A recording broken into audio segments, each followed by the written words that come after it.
place. I was in a very, very terrible place. How many of you know how much I started this business with? I need to understand where I'm coming from. You said? Please say it again. 1,000 naira.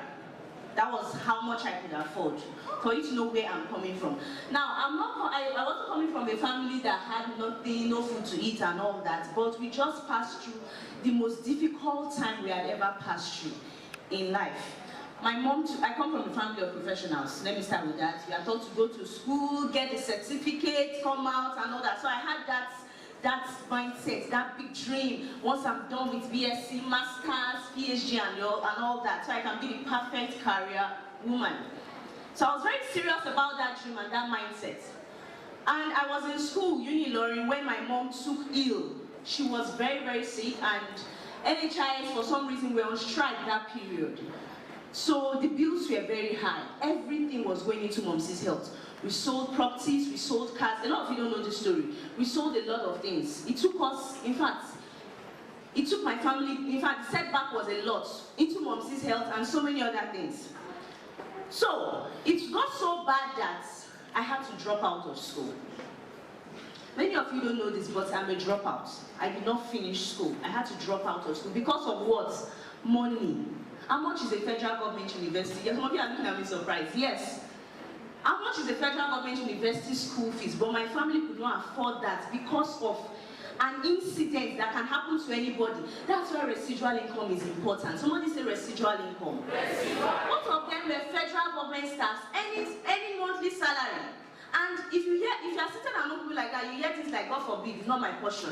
But anything can happen. And you don't have plans, you don't have backup, you don't have what's paying you consistently because there's a system. And that thing set me back so much. It hits me so much. I had to come back home. If some of you that have written jams several times, you know how it feels, right? When you see your mates going to school, you are the one at home, people are asking you, what are you doing now? So what's the next step? So imagine coming back home and they think you are back for break. The break, no, they finish and they start asking you questions. I sank into serious depression. So I wasn't in a good place at all. I wasn't in a good place. I tried buying and selling and I failed at that. I have limited time. I failed at that also. So I was really, really down. When I got the SMS from Professor Ferdinand in the anatomy department, God bless him every day. He sent me that SMS saying he recommended me to this organization. I attended the BOM and you know when you're on the ground, Dr. Lita says this, when you're on the ground, you don't fear fall. I was already on the ground. My family was not in the right place at all. And I saw this opportunity as something that can make, you know what low self-esteem is? If you are the kind of person that carries school and certificate on your head and you lose that, you feel that nothing good can come out of you. I felt I have lost everything. Like, there is nothing again for me in this life. I was that down. So when I saw this opportunity, I asked questions. I was just 22 years old when I saw it, 2019. I asked questions and I realized that, I even told the person that was closing me down, Paris House, I don't know if you remember, I said, I don't have a degree. Is a degree required or something? And he said, no. So I signed up with 1,000 naira because that's what I could afford on that day. And they needed a secretary because it was a new office. I applied for the job and I got it. And I was paid how much? 25,000 naira. I started building my business as a secretary, doing the job and doing my business. You see, secretaries in the house, let me see your hands up. You're a secretary and you were lucky enough to get a slot for this event. If you are not successful in this business, Mr. Prince said something yesterday, that but if you are a secretary and you are not successful in this business, you are doing harm to humankind because you are in a position where you learn faster. You are in a position where everything you need to be successful is, in fact, imagine coming to this office every day and doing activities, rubbing minds with people that can impact your life, yet secretaries are not serious in this business. In fact, those kind of things, they irritate me. I don't like working with those kind of people. You understand? So I was in that position. I was secretary that would say, go and buy food. Confidence, have you done this? Have you cleaned the toilet? Have you washed the toilet? And all that. While I was doing my business, any 25,000 naira. I started building my business from there, and my first presentation, she was speaking, and I remembered my first presentation. Barry Salsato called me and was like, Confidence, there's a political meeting somewhere, I will not be able to come into the office, just run it, you can do it, just do it anyhow. My first presentation was the jeans and t-shirt as the secretary of the office. and I did that presentation and I got results. Now, despite the difficult times I faced, I could not complete my own account for a long time because I was earning salary and my transport for every day was 400 naira, sometimes 500. I was earning 25,000, I would eat. God bless Mr. Chisom. Sometimes Mr. Chisom will take care of my lunch. Thank you very much, sir. I really wanted to do the business, but I did not have the funds, but I did not settle. I did not settle. I was learning the skills, learning how to run an office effectively, because it is very terrible when you have opportunities and you're not ready for them. I was building capacity. I was getting ready so that whenever the opportunities come, I will be ready for them. Now, when the opportunity finally came, I was able to complete one account and it was now time to expand. I said I want to do 4/15. If you look at me then, you will not even take me serious, honestly. A lot of people, my uplines and people are like, just do 2/3. No, don't, you will not be able to handle it. One of my leaders said, you will not be able to handle it. Okay, do 3/7. You know when people are telling you, this girl, you are jumping too high. Put yourself where you belong. I'm like, no, this business, I want to do 4/15. I cannot settle for anything less. Because if you know you are failed, if you know what is pushing you, I needed to win at this. You don't get it. I needed to prove people that have said, nothing good can come out of this girl's life wrong. Are you getting my picture? So I said I needed to do this, and it took me a long time. Thank God for the patience of my leaders. They got tired. I would keep begging them, sir, don't block me, please. Oh, I need to do 4/15. So it got to a point where I needed to borrow money, and I went to a friend. I said, please borrow me some money. I need to do this business. I need to do a business and all that. So I borrowed money for 3 accounts. 134,664. Then I added the accounts and started building my business because I had built capacity. I started building my business with everything. Miss Blessing, you remember, ICM Plaza, First Circular Road, Benin City. We'll be in the office till 9 p.m. She was staying on First. If you are familiar with Benin, I was staying at Oluku. I would take that long journey back to my house. Why? I had a job. I need to grind for my boss and then start my own grind. Are you getting me? I had a job. I needed to grind for my boss and then start my own grind. So I know when I start my booking calls, I started my business. See, I knew what was chasing me. I knew there were destinies tied to me, despite how small. I knew what was irritating me. The fact that everybody looked at me like, confidence, she's just one small girl that is doing the business.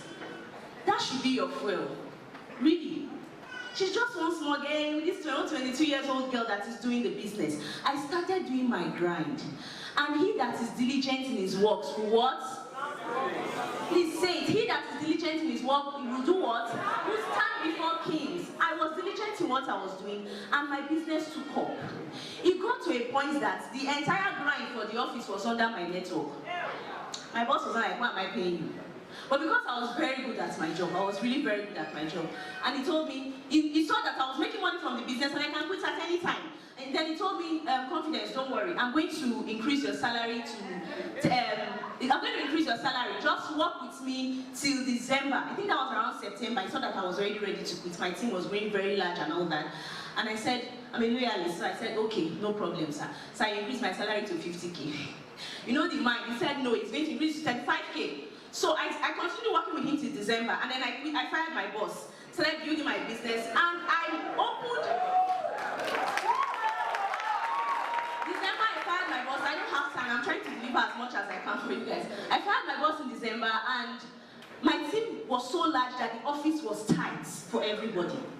Now, the first floor of the building was built as offices, and then the bottom floor we built as shops. You know, shops, stores where they sell provision and the rest.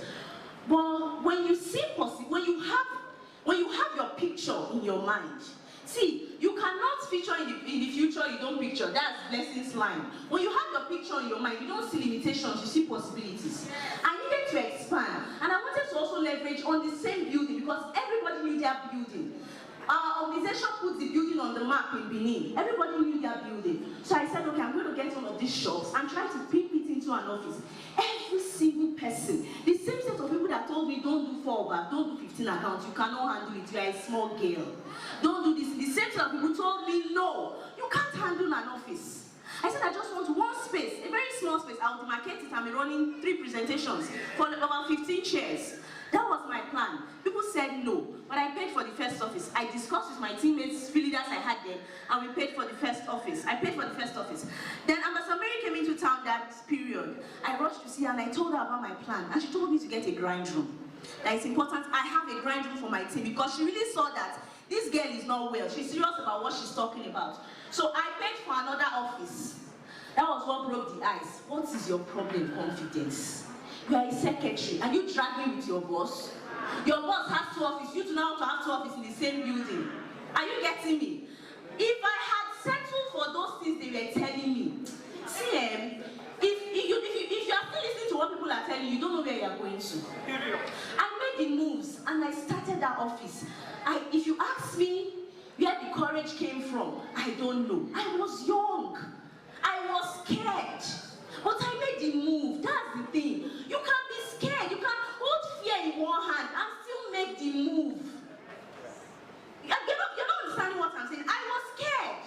But I made the move. I knew anything could happen. What if I get the office and no activities happen? But I was ready to make the activities happen. So I got my first office, and in fact, God really worked wonders. In few months, in less than 6 months, it was already too tight for us. As at that point, when I got my first office, that was when I attracted my mentor. In fact, the man that God has used to bless many of us in this house. I will never forget the day I got a call from Dr. Elijah Mbaka. Because I saved his number from a coaching room, and then one day my phone was ringing. He that is diligent in his work will stand before kings. I did not have to beg or cry for his mentorship. I saw my phone ringing and I saw Ambassador Dr. Elijah Mbaka, and I was like, you know that kind of like, wait, am I sleeping? Wait, is Truecaller playing something on me or something? And I did not pick that call. I was that terrified. He called the second time and then I picked and I was like, Confidence, how are you? Do you know his people? I said, yes, sir, I know. And he said, I've been hearing about your activities in Benin and all that. Tell me more about it. You've gotten your office, and how old are you in the business? All this happened within the first 6 months of my business. Within the first 6 months, this month making 2 years I'm in the business. Within the first 6 months of my business. So I caught his attention and he took me up. That was the period for Philippine trip qualification. And he said, are you planning to travel? I was like, sir, no, now, I'm just new. You know that, no, I don't even have gift check self. And he said, you need to plan for it. Suspend. Dr. John also gave me that encouragement. Suspend all other expenses, because when you get an office, you buy gem, you buy other things, and try to buy gift checks. I started buying gift checks. And then I filled that Philippine trip form for 2020. I snapped and sent to Dr. Mba. That was when he called me again. And he was like, I saw your date of birth. How old are you? Are you getting the picture? And I was like, I'm sorry. In 2020. And he was like, yeah, okay, no problem. So what are your plans? Okay, keep going. Just keep me informed and all that. And since then, God has really used him to help my business.